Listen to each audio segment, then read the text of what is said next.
La Primera Guerra Mundial. Un conflicto que aniquiló hombres como ningún otro.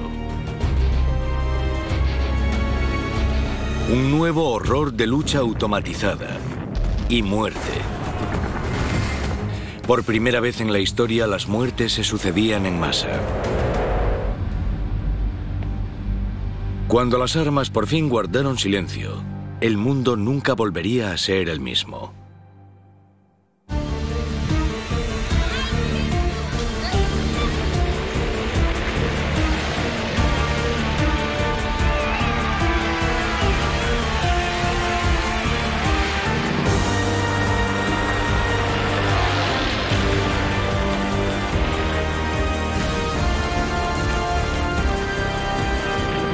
El infierno de la Primera Guerra Mundial, la decadencia del hombre.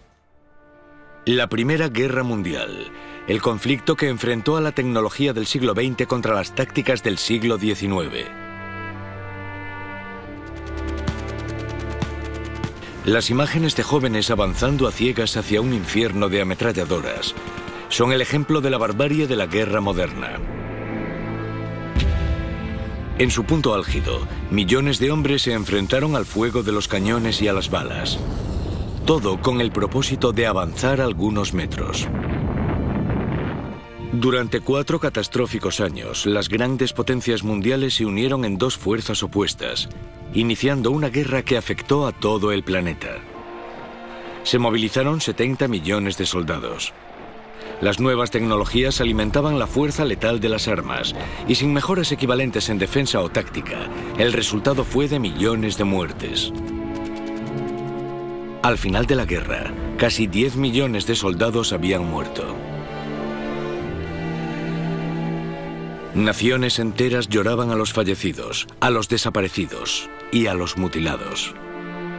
Los soldados que pudieron volver a casa estaban traumatizados. Cada nación involucrada se había visto gravemente afectada, sufriendo un fuerte impacto en la memoria social.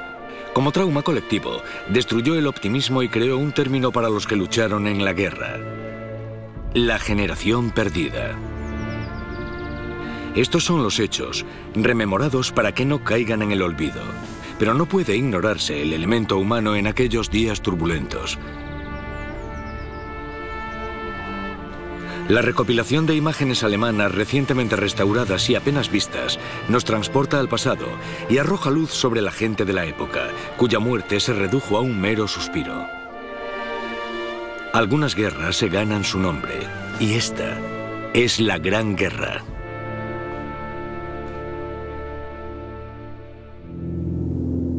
Berlín, 1914. No hay signos de la pesadilla que les aguarda.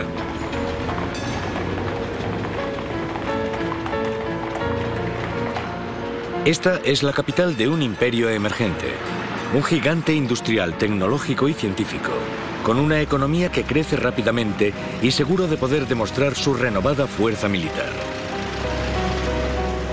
Los soldados extranjeros no han pisado suelo alemán desde la época napoleónica. A nuestros ojos parece algo inocente. No se imaginan que avanzan directos hacia la guerra. Pero los primeros años del siglo XX también pertenecen a una época moderna. Se recibe al coche con un gran entusiasmo. La velocidad es la droga de la época. La gasolina es la fuerza que la impulsa.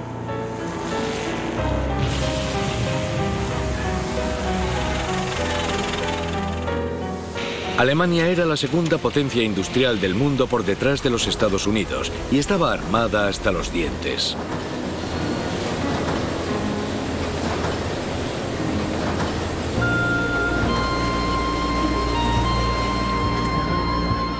Durante esta época acomodada, los trabajadores alemanes disfrutaban de incomparables prestaciones por enfermedad, accidente o maternidad. Incluso tenían una pensión de jubilación. La vida, al parecer, no podía ser mejor.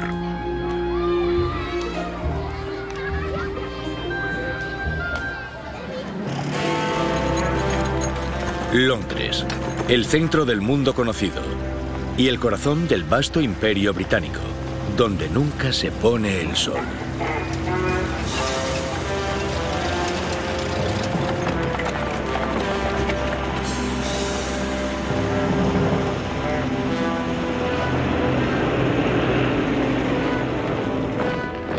3 de junio de 1914.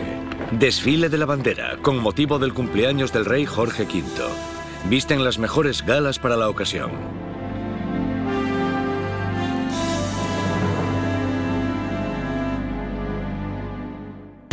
En Europa, con muchos de los gobernantes emparentados, la ostentación del viejo mundo se exhibe hasta la saciedad. Es el corredor de la muerte de un sistema obsoleto. El rey Jorge V visita Berlín para ver a su primo, el emperador alemán Guillermo II. El motivo es la boda de la hija de Guillermo, Victoria. Su otro primo, el zar ruso Nicolás, también asiste.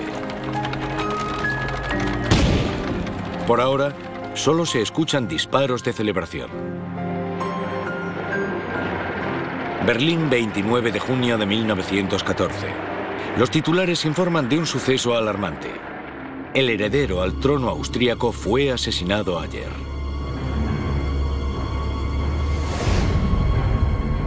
Gavrilo Princip, reclamando que Serbia deje de intervenir en Bosnia, mata al archiduque Francisco Fernando y a su esposa Sofía en Sarajevo, Bosnia.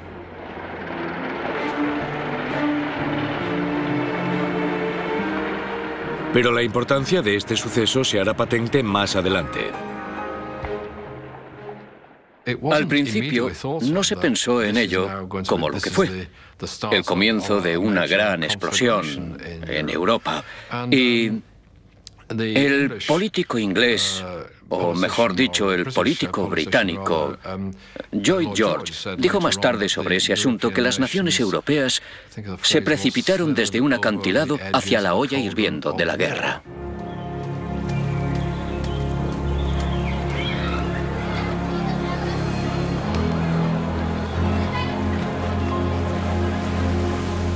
La muerte de Francisco Fernando no causó un gran duelo. En Alemania, disfrutaban de las vacaciones en los lagos y en el mar Báltico.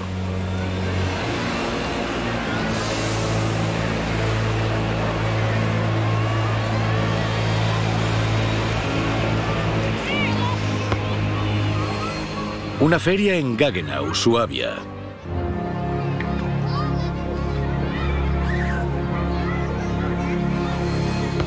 En realidad, el concepto de guerra abierta parecía estar muy lejos.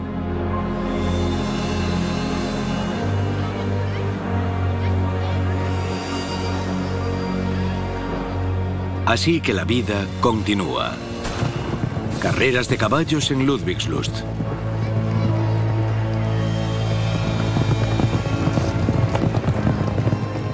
La alta sociedad de Mecklenburg viste sus mejores galas.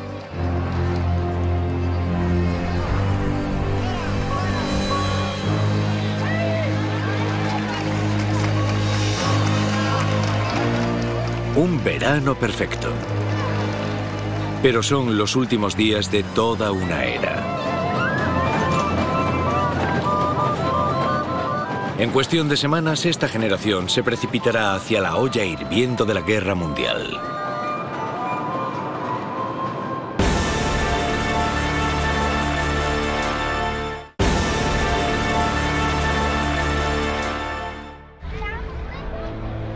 Verano de 1914. Preludio de la Gran Guerra. El mundo se dirige al caos. Las monarquías de toda Europa parecen no estar preocupadas por el reciente asesinato del archiduque Francisco Fernando en Sarajevo, Bosnia.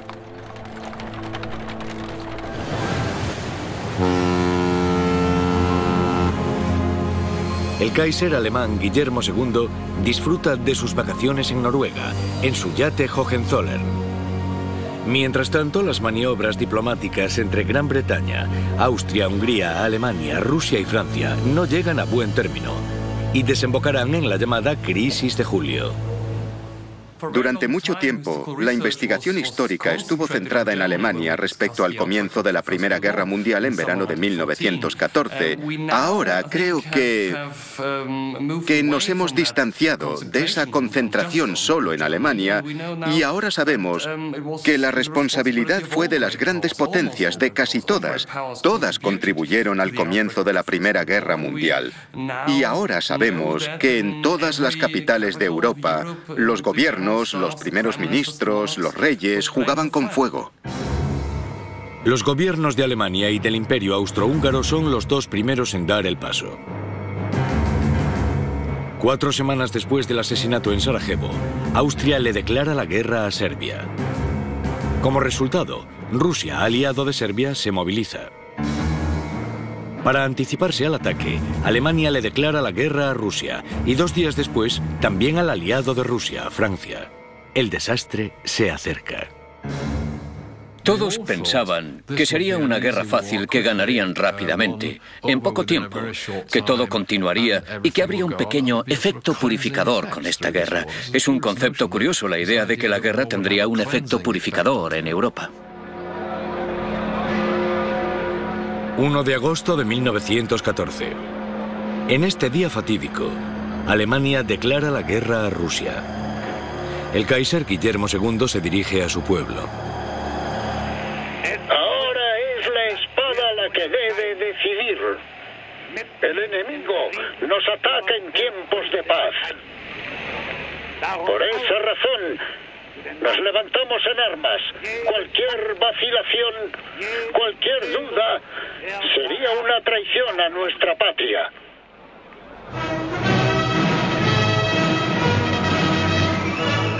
Plaza Odeón, Múnich. Un furor patriótico.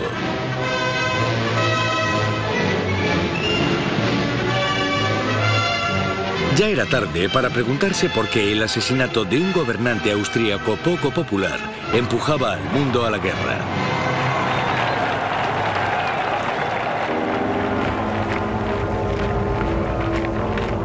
Pero con las 5 potencias imperiales fuertemente unidas en la Europa continental, quizás era inevitable. Al final, llegó la guerra.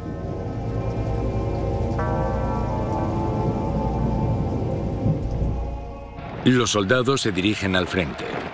De las multitudes llenas de júbilo, pocos tenían experiencia. El entusiasmo nunca fue tan profundo y abrumador como cuando los hombres marchaban confiados hacia la guerra.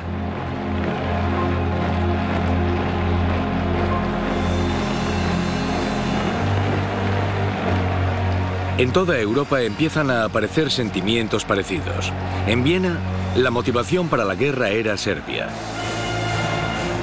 En París, la motivación era el enemigo acérrimo de Francia, Alemania.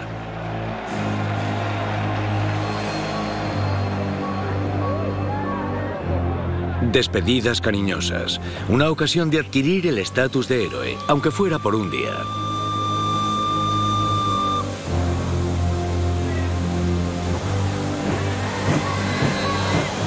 La mayoría de los soldados creían que volverían a casa antes de Navidad, al igual que los estrategas militares alemanes. La rapidez era su única oportunidad de victoria, porque Alemania ya estaba en un aprieto.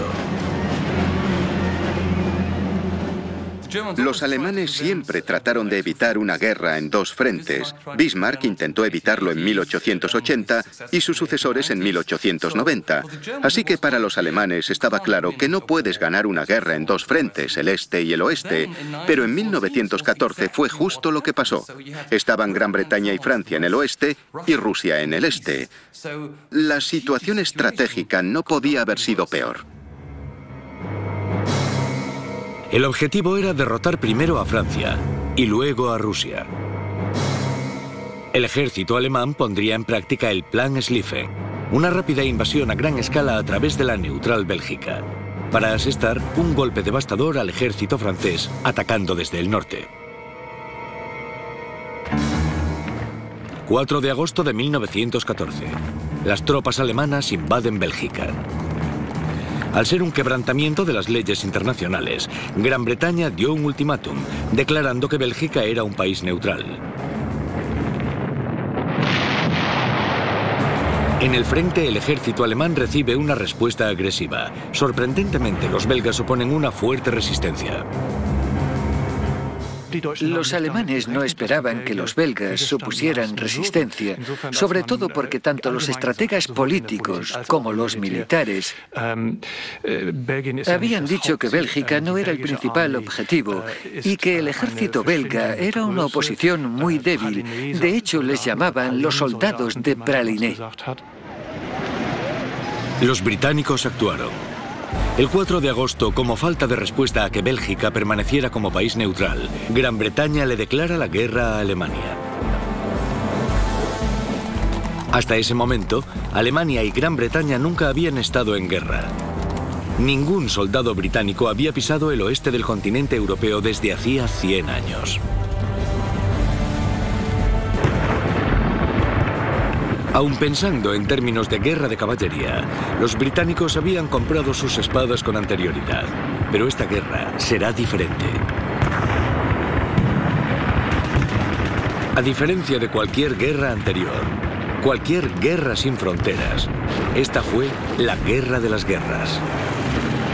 Por primera vez, la muerte llegaba desde el aire. Se trataba de matar a gran escala. De repente se hizo patente el verdadero horror, y el conflicto no había hecho más que empezar.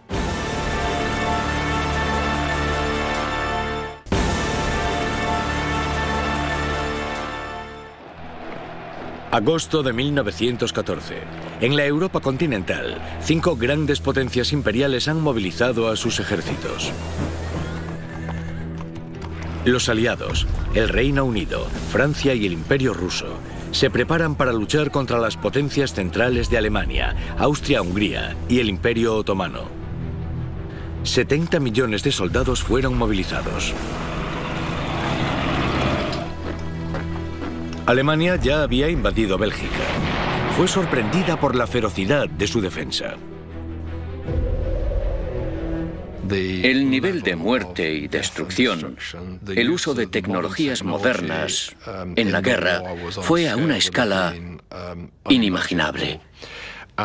Y la experiencia de los soldados, de esos hombres que fueron felices y contentos a la guerra, se convirtió rápidamente en una brutalidad tremenda.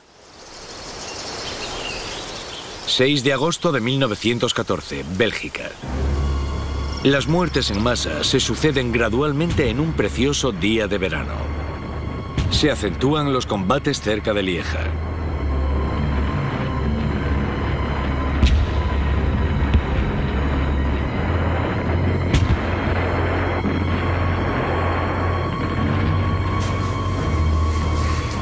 Estos son testimonios únicos de ese día.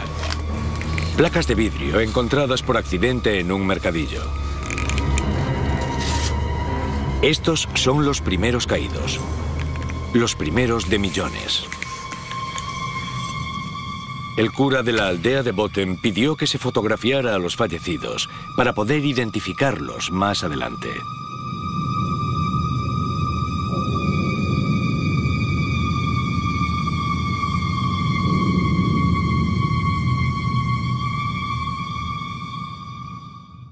Ves la muerte, son las caras de la guerra, y eso es lo que la guerra le hace a la gente. La guerra es el negocio de matar gente. Ese es el único negocio. Pero así es como las familias quieren recordar a sus muertos, jóvenes y llenos de vida.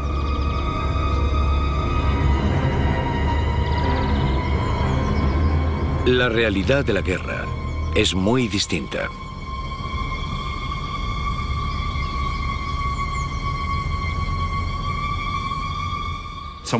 Alguien quiso hacerle fotos a la gente muerta, al hecho de matar. Pero imagínese, si hubiese seguido, ¿quién hubiera hecho esos 10 millones de fotografías para identificarlos? Imágenes, fotografías, retratos de la muerte.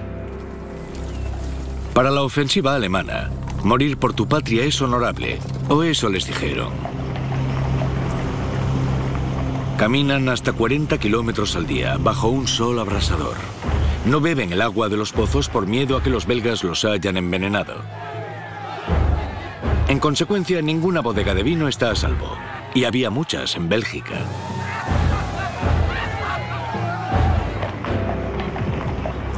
Se establecen puestos de control por todas partes. Los rumores empiezan a circular. Los civiles belgas tienden emboscadas y disparan a los alemanes. El miedo se basaba en el hecho de que en 1914 las armas modernas de infantería tenían un alcance de 1.600 metros, a veces incluso más. Pero desde esa distancia era imposible saber a quién se le disparaba. Incluso desde 1.000 metros es imposible. ¿Sabes si lleva uniforme o no lo lleva?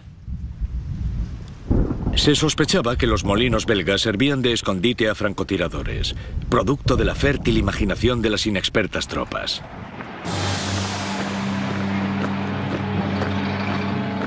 ...19 de agosto. Las unidades alemanas llegan a la ciudad universitaria de Lovaina. Sus habitantes deben entregar las armas o enfrentarse a la pena de muerte. Las tropas imperiales se retiran a sus cuarteles y se impone el toque de queda a las 8 de la tarde.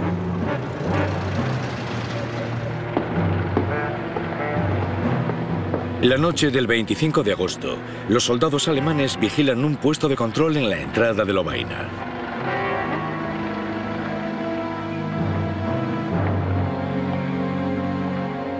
Oyen unos disparos en la oscuridad y los soldados sospechan que hay francotiradores. En respuesta, los soldados disparan indiscriminadamente hacia las ventanas.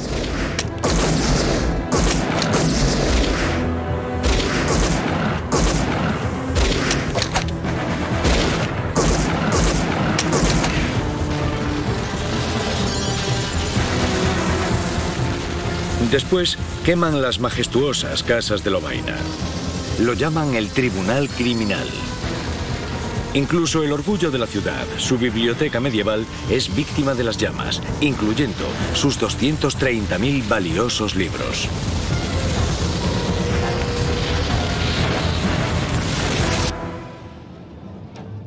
Por la mañana, el corazón de la ciudad había sido reducido a cenizas.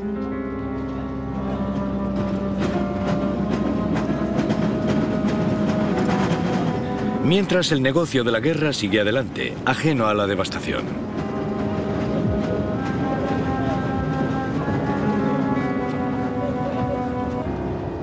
Pero ¿qué había desencadenado el tiroteo de la noche anterior? Ahora estaba claro que no había sido la resistencia belga. Probablemente los nerviosos soldados alemanes se dispararon los unos a los otros. Fuego amigo. Hay bastantes casos probados en los que se sabe que los soldados alemanes se dispararon entre ellos. Los soldados lo sabían y los oficiales escribieron sobre ello en sus cartas privadas y también en sus diarios de guerra. Pero los vecinos de Lovaina fueron los que pagaron el precio. Cerca de 200 fueron ejecutados sin pruebas ni juicio.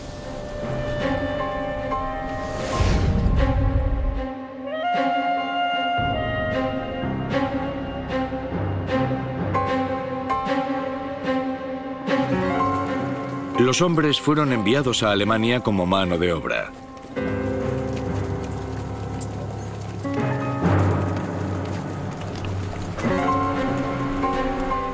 La masacre de Lovaina fue una catástrofe, incluso para los alemanes. Si la propaganda de los aliados necesitaba un monstruo, ya tenía a uno, y lo explotaron al máximo.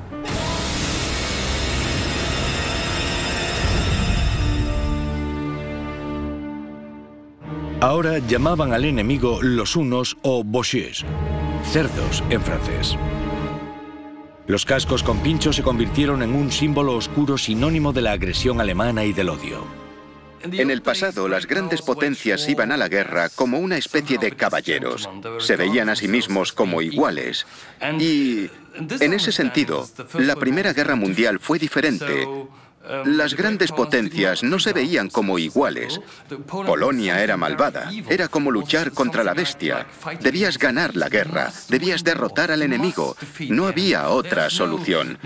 Y de ahí viene esa percepción. Fue la razón por la que no se firmó la paz en 1915 ni en 1916. Fue ese deseo por la victoria final, por la derrota final del enemigo. La contrapropaganda alemana. Burdos intentos de pintar a los hombres del casco con pincho como caballeros que aman a sus familias.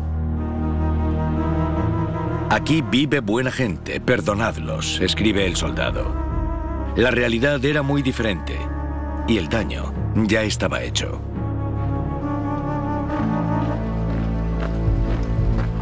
Los alemanes entraron en Bruselas. A finales de agosto de 1914, Bélgica fue derrotada. El ejército alemán estaba sediento de sangre.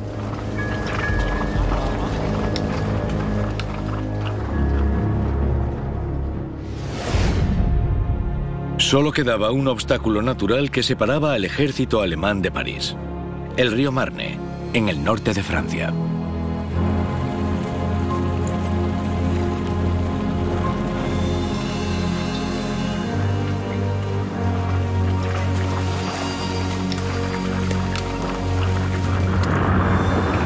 Durante las batallas, los alemanes toman la delantera.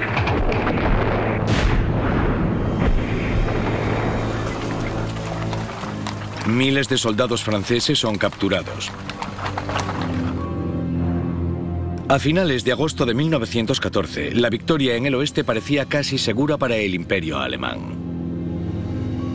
Al menos esa es la opinión del mando supremo del ejército alemán. Y toma una fatídica decisión. Retira 2 divisiones enteras de la lucha en Francia y las envía en tren a la frontera este del Imperio alemán. El Imperio ruso ha movilizado al ejército más rápido de lo esperado. Ya han entrado en el este de Prusia. Las divisiones de Francia iban para ayudar a contenerlos. Para cuando llegan, la batalla decisiva ya ha terminado. La batalla de Tannenberg. Ha sido una gran victoria para el Imperio alemán. 90.000 soldados rusos han sido hechos prisioneros. Se hacen con gran cantidad de material.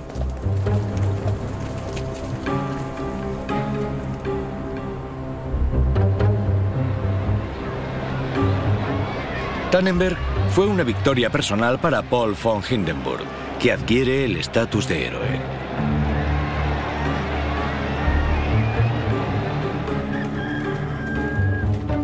Los refugiados del este de Prusia vuelven a casa.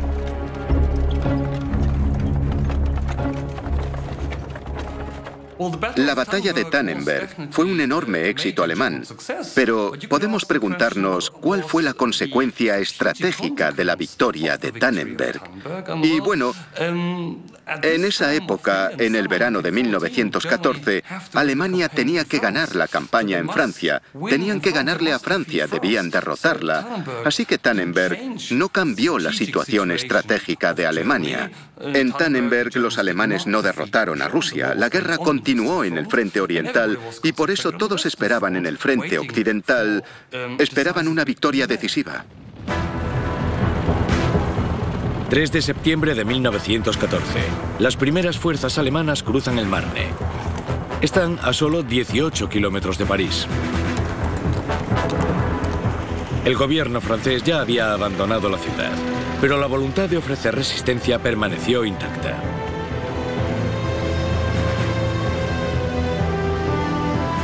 Los soldados franceses cogían incluso taxis para ir al norte, hacia el río Marne, al frente.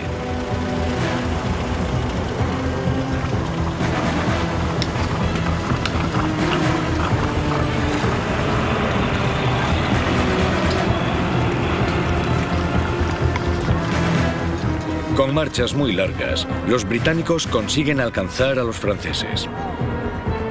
Y era imprescindible que lo hicieran, porque la batalla del Marne iba a ser decisiva.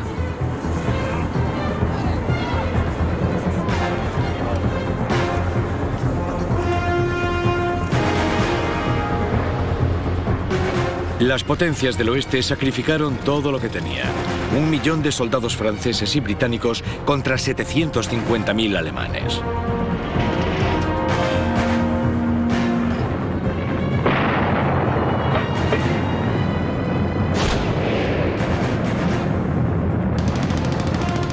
Pero entonces ocurrió algo que los franceses llaman el milagro del Marne.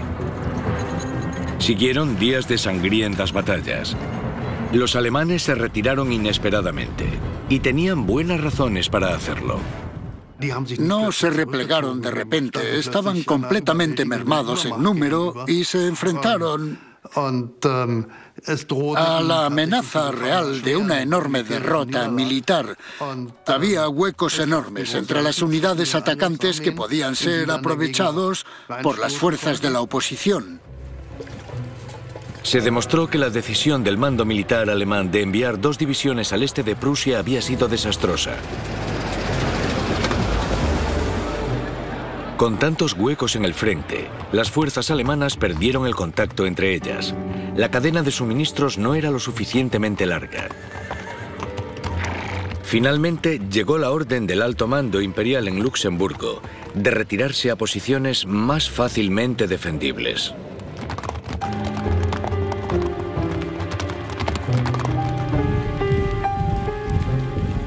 Fue la primera derrota alemana en la guerra.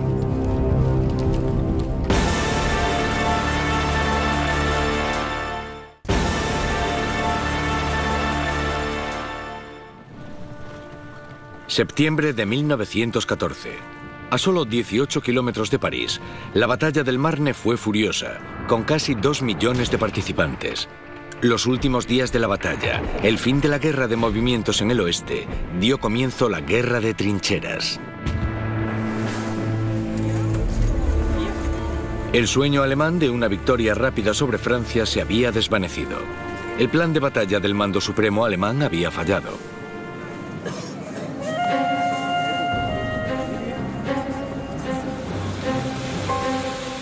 A los alemanes no se les informó de esto. Leipzig. Los soldados marchan al frente. Un mundo diferente.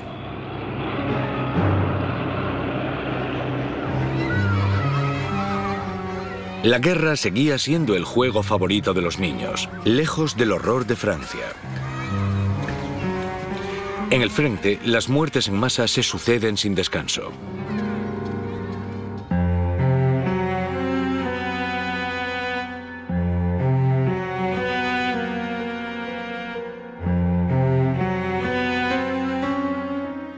Tras algunas semanas, tuvieron que dejar de publicar las listas de muertos en los periódicos, porque eran demasiados nombres.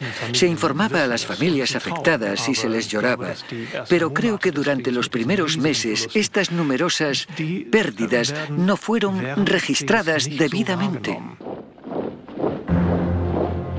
Los soldados siguen hacia el frente, esperando no llegar tarde para la lucha. En Flandes, los soldados de ambos bandos empiezan a excavar. Guerra de trincheras, alambre de espino, ramales de comunicación y fortificaciones. A veces, el enemigo se situaba solo a unos pocos metros. La buena construcción de las trincheras era primordial. Era el único refugio seguro ante el monstruoso fuego de artillería.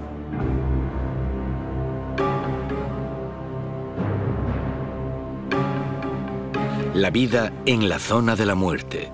Pasaron varios años aquí. Incluso en esta moderna instalación, un hombre podría volverse loco. Octubre de 1914. Enfrentados a una interminable hilera de fuerzas alemanas atrincheradas, Gran Bretaña y Francia empiezan una ofensiva.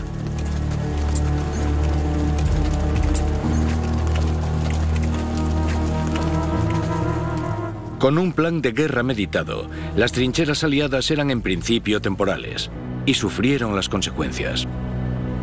Las trincheras alemanas estaban mejor planeadas y construidas, con sus correspondientes líneas de suministro. Pero en ambos bandos, las experiencias de los soldados eran similares: frío, humedad, suciedad y en permanente contacto con la muerte. De los 110.000 soldados británicos que fueron a la guerra en agosto de 1914, 90.000 estaban muertos o heridos, solo unos meses más tarde.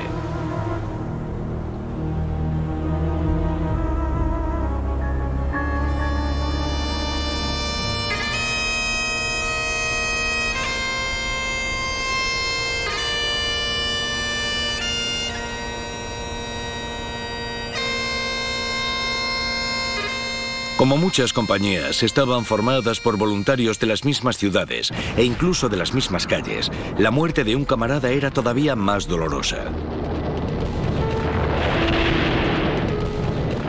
Uno solo puede imaginarse lo que crearon las bombas y luego destruyeron, seguidas por un estallido de terror.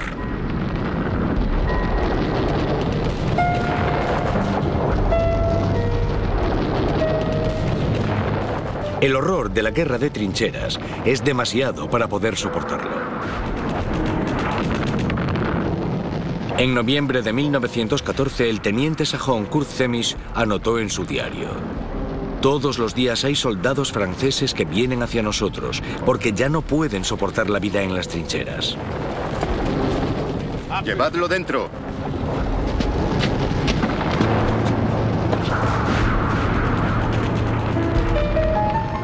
El frente occidental a finales de 1914.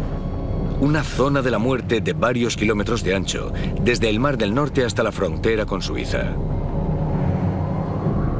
Pero las líneas permanecen inmóviles. Por ahora, 1 millón de hombres jóvenes han perdido sus vidas. A finales de 1914, los alemanes habían avanzado un poco en Francia. Habían conquistado Bélgica y avanzado hacia Francia. Consiguieron detener la ofensiva rusa en el este. Pudieron derrotar a algunas tropas rusas, pero no fue una victoria definitiva para los alemanes. Y también se podría decir que ni siquiera el pacto de los aliados fue capaz de derrotar a Alemania. Lo sorprendente es que nadie tenía un plan maestro. 1 millón de jóvenes murieron en tan solo 5 meses. Millones y millones de esposas, hermanas, hermanos y padres afligidos, como la escultora Kate Kolbitz y su marido. Su hijo Peter está enterrado en el cementerio de Blaslo, en Bélgica. Solo tenía 18 años. Es el mismo tiempo que Kate Kolbitz ha trabajado en estas esculturas. Una cicatriz que nunca se cerrará y que nunca debería cerrarse, escribió.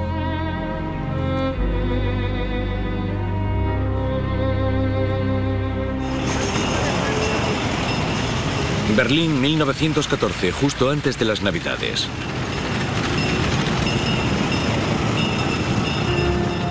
Los padres e hijos que iban a estar en casa por Navidad están ausentes. Muchos nunca volverán a casa. Esto no formaba parte del plan.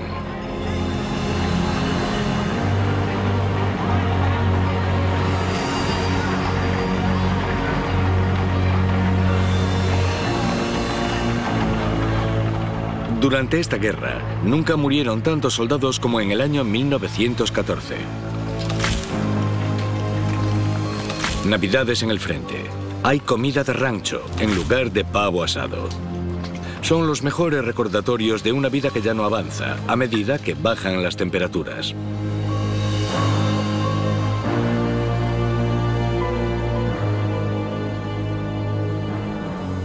Nochebuena en Flandes. Era una noche despejada, la primera desde hacía mucho tiempo. El teniente sajón Kurt Zemmisch ordenó que no se disparase ni una sola bala si se podía evitar. En las trincheras británicas también desean celebrar el día.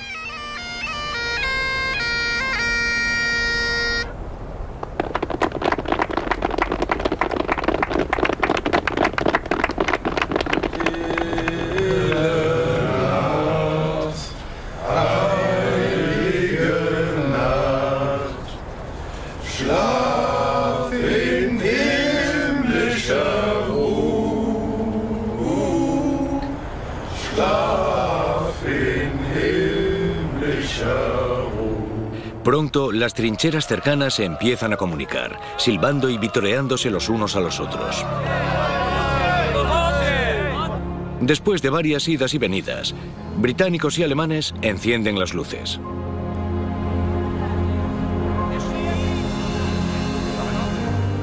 Finalmente, los primeros se atreven a salir de las trincheras. Se dan los primeros pasos en la zona de la muerte.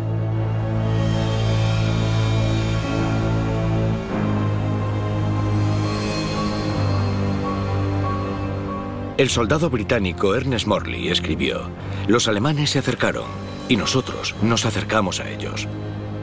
Tuvimos el extraño placer de charlar con los hombres que habían intentado matarnos y nosotros a ellos.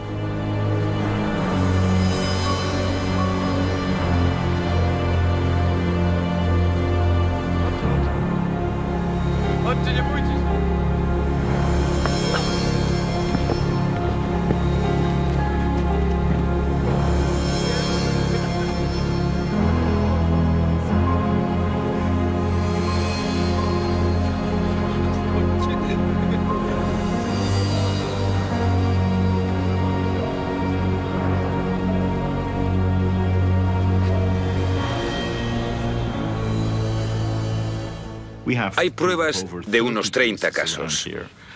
Y en algunos dicen que duró hasta pasados 10 días del año siguiente.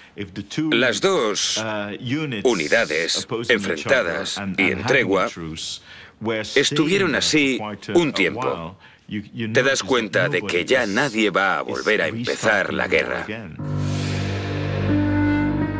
Fotografías de un acontecimiento único. Algo así no volverá a repetirse en los años siguientes de guerra. En medio de la barbarie, una tranquila sublevación de humanidad.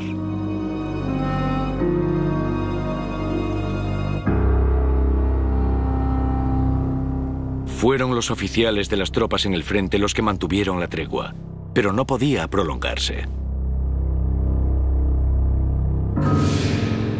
Finalmente los mandos dieron el paso.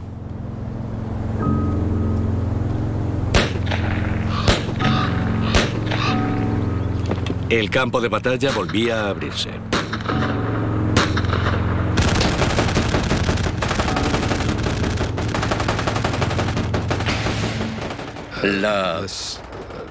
La matanza duró 4 largos años y dejó un mundo tras de sí que era irreconocible desde que empezó la guerra en 1914. Y la guerra que tuvo lugar entre 1939 y 1945 es impensable sin lo que ocurrió en la Primera Guerra Mundial. Los disturbios de la Primera Guerra Mundial crearon la agitación social, el caos económico que resultó de ella. Todo eso dejó muchas cosas inconclusas. Al final de la guerra, casi 40 millones de hombres estaban muertos, heridos o desaparecidos en combate. El terror de la guerra acorazada llegó para quedarse. Ante ellos, aguardaba el horror de Ypres, el Somme y los terribles ataques químicos.